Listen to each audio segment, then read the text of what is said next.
Hello, welcome good people. আজকে আমরা শিখব স্বাধীনতার মাত্রা। স্বাধীনতার মাত্রা হইল একটা অণু কতগুলো অক্ষে স্বাধীনভাবে চলতে পারে। ধরো একটা অণু এক্স অক্ষে স্বাধীনভাবে চলতে পারে, ওয়াই অক্ষে স্বাধীনভাবে চলতে পারে। কয়টা অক্ষে চলতে পারে সেটা হলো স্বাধীনতার মাত্রা। স্বাধীনভাবে চলতে পারে, হ্যাঁ, এটাকে বলা হয় ডিগ্রিজ অফ ফ্রিডম বা স্বাধীনতার মাত্রা। বুঝলা? আমরা যে গতিশক্তির সূত্রগুলো দেখছিলাম, ইকে সমান 3/2 এনআরটি। এটা কিন্তু রৈখিক গতিশক্তি। দুইটা গতিশক্তি থাকে, একটা রৈখিক গতিশক্তি, একটা কৌণিক গতিশক্তি। এটা শুধুমাত্র রৈখিক গতিশক্তির জন্য। 3/2 এনআরটি এটা রৈখিক গতিশক্তির জন্য। কৌণিক গতিশক্তি হইলো যখন একটা গ্যাসের কণা ঘুরতে থাকবে কোনো অক্ষকে কেন্দ্র করে, তখন সেটা হবে কৌণিক গতিশক্তি। যদি বৃত্তপথে ঘুরে, ওই বৃত্তপথে ঘুরতে যে গতিশক্তিটা দরকার সেটা হইল কৌণিক গতিশক্তি। আর এইটা যে আমরা বের করছিলাম এটা হইল রৈখিক গতিশক্তি। বুঝলাম? এটা কার জন্য? n মোল গ্যাসের জন্য। এটা হইল n মোল গ্যাসের জন্য।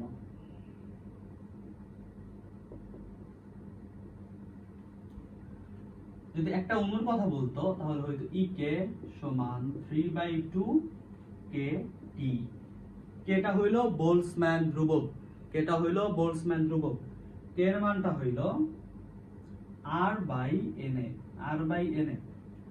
আর এর মান 8.314 সবাই জানো। Na সেটা হইল অ্যাভোগাড্রোর সংখ্যা, সেটা হইল 6.23 × 10⁻23। এখান থেকে যে মানটা আসতো সেটা হইল বোলসম্যানের ধ্রুবক। সেটা কখন ইউজ করা হয়? যখন একটা অণুর গতিশক্তির কথা বলে তখন। তো এটা এখানে বসাই দিলে আমার আসতো একটা অণুর গতিশক্তি। আচ্ছা, এটাকে এভাবে লিখতে পারবো না? দেখো তো, half KT plus half KT plus half K T. তিনটা হাফ কেটি মিলাইলে কিন্তু একটা আসবে 3/2 কেটি। একটা অণু কিন্তু বিক্ষিপ্তভাবে ছোটাছুটি করতে থাকে, তার মানে এক্স অক্ষে গতিশক্তি থাকবে, ওয়াই অক্ষে গতিশক্তি থাকবে, জেড অক্ষে গতিশক্তি থাকবে। তার মানে বুঝতেছো, এই হাফ কেটি এক্স অক্ষের গতিশক্তির জন্য, এই হাফ কেটি ওয়াই অক্ষের গতিশক্তির জন্য, এই হাফ কেটি জেড অক্ষের গতিশক্তির জন্য। তিনটা অক্ষের গতিশক্তির জন্য হইল 3/2 কেটি। বুঝলা? এটা কিন্তু রৈখিক গতিশক্তির জন্য। আমি আবার বলতেছি, এগুলা কিন্তু রৈখিক গতিশক্তির জন্য। রৈখিক গতিশক্তির জন্য।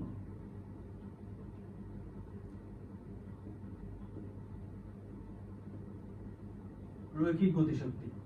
এটা এক্স অক্ষের হাফ কেটি, এটা হাফ কেটি ওয়াই অক্ষের, এই হাফ কেটি জেড অক্ষের। ধরো এই যে একটা অণু,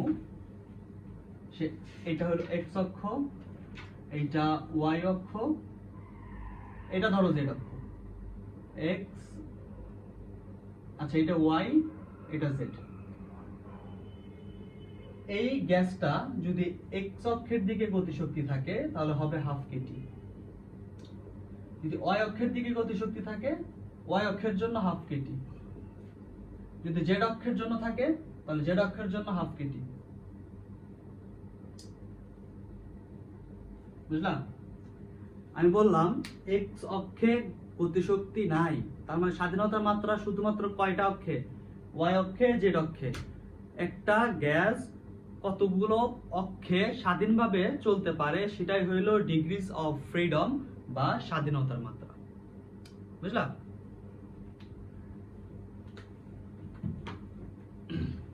তো ভিন্ন ভিন্ন অণুর জন্য কিন্তু স্বাধীনতার মাত্রাটা ভিন্ন ভিন্ন হবে। বুঝলা? ভিন্ন ভিন্ন অণুর জন্য স্বাধীনতার মাত্রাটা ভিন্ন ভিন্ন হবে। এক পারমাণবিক গ্যাসের জন্য একটা হবে, দ্বিপারমাণবিক গ্যাসের জন্য একটা হবে, বহু পারমাণবিক গ্যাসের জন্য একটা হবে।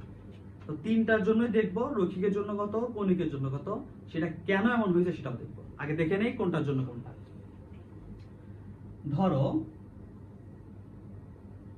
এক পারমাণবিক গ্যাস,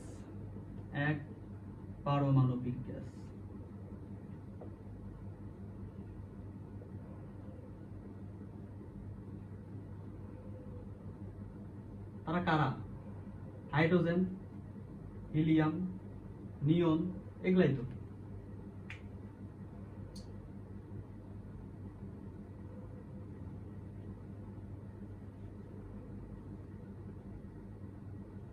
এদের জন্য রৈখিক গতিশক্তি বা কোন অক্ষে স্বাধীনভাবে চলতে পারবে শুধুমাত্র রৈখিকের জন্য। কৌণিকের জন্য কতগুলো অক্ষে চলতে পারবে সেটা। রৈখিকের জন্য 3। এক পারমাণবিক গ্যাসের জন্য রৈখিকের জন্য স্বাধীনতা মাত্রা 3, কৌণিকের জন্য 0। কেন 0 সব দেখব। এক পারমাণবিক গ্যাস হলে রৈখিকের জন্য স্বাধীনতা মাত্রা 3 আর কৌণিকের জন্য 0। দ্বিপারমাণবিক গ্যাস, দ্বিপারমাণবিক গ্যাস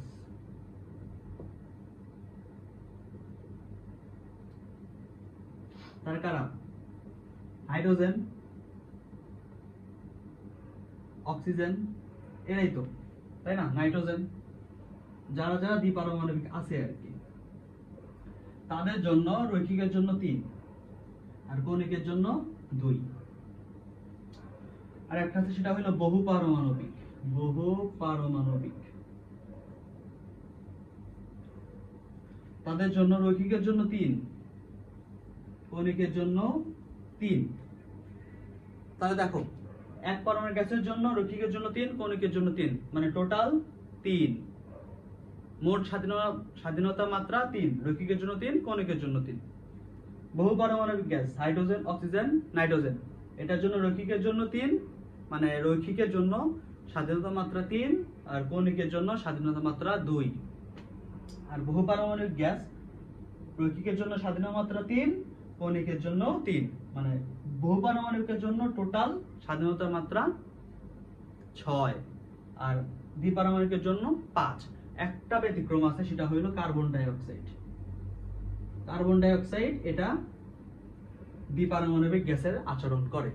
তো এটার জন্য রৈখিকের জন্য 3, কৌণিকের জন্য 2, তার মানে টোটাল স্বাধীনতা মাত্রা সেটা হলো 5। আচ্ছা, এখন দেখো,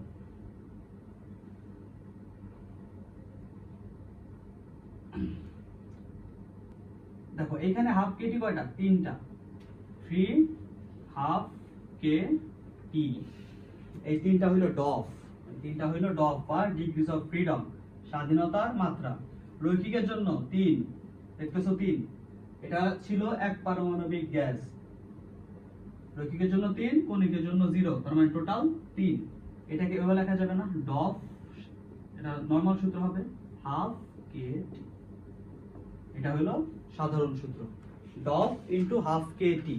যদি বলতাম এক পারমাণবিক গ্যাস, তখন ডফের মান হইতো 3। যদি বলতাম দ্বিপারমাণবিক গ্যাস, তখন ডফের মান হইতো 5। 3 আর 2 5।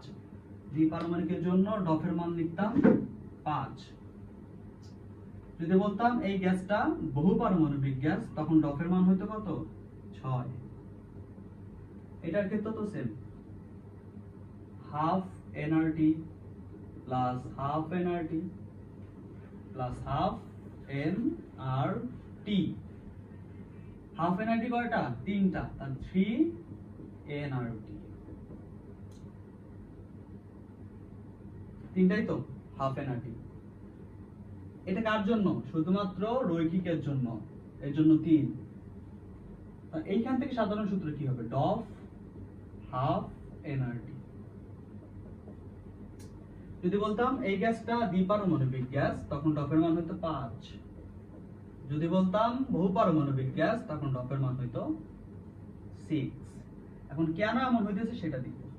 তাহলে দেখো, টোটাল 3, এইখানে টোটাল 5, এখানে টোটাল 6। এখন দেখবো এটা আসলে কেন হইতেছে এমন। এখন দেখবো 3টা গ্যাসের জন্যই, এক পারমাণবিক গ্যাসের জন্য, দ্বিপারমাণবিক গ্যাসের জন্য আর বহু পারমাণবিক গ্যাসের জন্য। ধরো এক পারমাণবিক গ্যাস, সেটা কি? হাইড্রোজেন, তাই না? হাইড্রোজেন কিন্তু খুবই ক্ষুদ্র একটা অণু।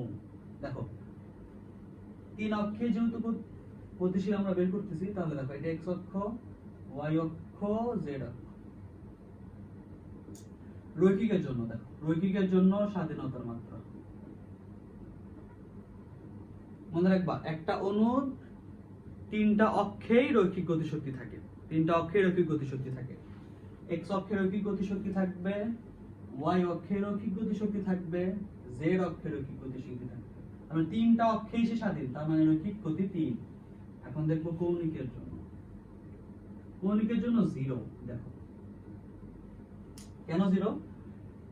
কৌণিক গতিশক্তি ই কে সমান হাফ আই ওমেগা স্কয়ার। যখন নিউটনের বলবিদ্যা পড়বো তখন এটা সম্পর্কে জানবো। হ্যাঁ, আইটা হইলো জড়তার ভ্রামক, ভিটা হইলো কৌণিক বেগ। এটা এখান থেকে আসছে হাফ এম ভি স্কয়ার। যখন রৈখিকের জন্য সেটা এম আর কৌণিকের জন্য সেটা আই। রৈখিকের জন্য বেগ ভি, কৌণিকের জন্য কৌণিক বেগ ওমেগা। আচ্ছা দেখো, হাইড্রোজেন গ্যাসটা অনেক ক্ষুদ্র, তার আর এর মানটাও, আরটা হলো ব্যাসার্ধ, ব্যাসার্ধ শূন্যের কাছাকাছি। এই হাইড্রোজেন পরমাণুটা যেহেতু ছোট, এর ব্যাসার্ধ অনেক কম, অনেকটা শূন্যের কাছাকাছি। তা আই এর মানটা হইল M R square into omega square. দেখো আর এর মান যদি শূন্য হয় তাহলে দেখো পুরা মানটাই কিন্তু 0, পুরা মানটাই 0। তার মানে এখানে কৌণিকের জন্য 0। বুঝছো? এইভাবে আসছে। তাহলে দেখো টোটাল কত? টোটাল সব 3। এখন দেখো বহু পারমাণবিক গ্যাসের জন্য, দ্বিপারমাণবিক গ্যাসের জন্য ধরো অক্সিজেন। অক্সিজেনটা কেমন? এটা এরকম না, দুইটা অক্সিজেনের দ্বিবন্ধন। তাহলে দেখো এক্স অক্ষ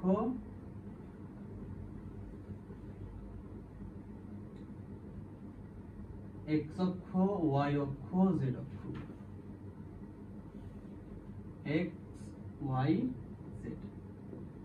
একটা অণু বা পরমাণু তিনটা অক্ষে গতিশীল, রৈখিক গতিশক্তির জন্য স্বাধীন।